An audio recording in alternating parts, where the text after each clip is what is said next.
Pencereyi kapama, gök dolabilir içeri. Sen de görebilirsin canım, ıslak bir bulutun aşını. Sen de görebilirsin canım, ıslak bir bulutun aşını.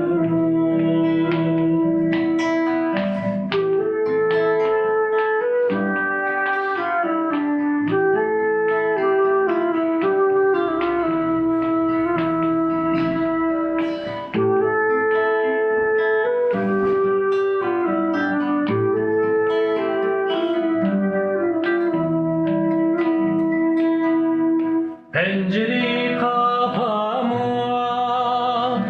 kuş dolabilir içeri. Pencereyi kapama, kuş dolabilir içeri. Sen neyi taşıyabilirsin canım, kırık bir dalın yükünü. Sen neyi taşıyabilirsin canım, kırık bir dalın yükünü.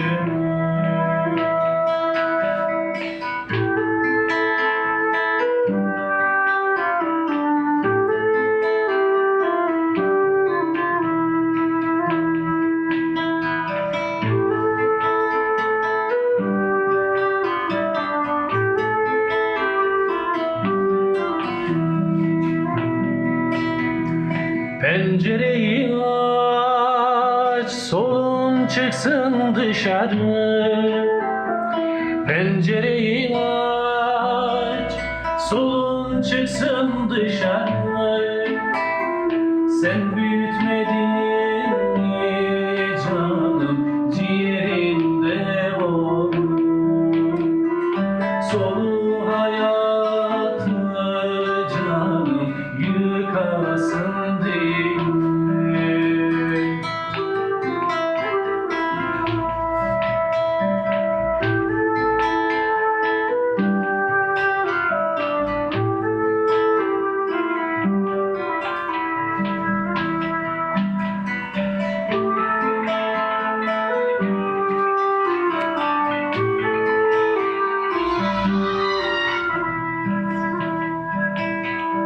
Pencereyi aç, sesin sarsın dünyayı. Pencereyi aç, sesin sarsın dünyayı.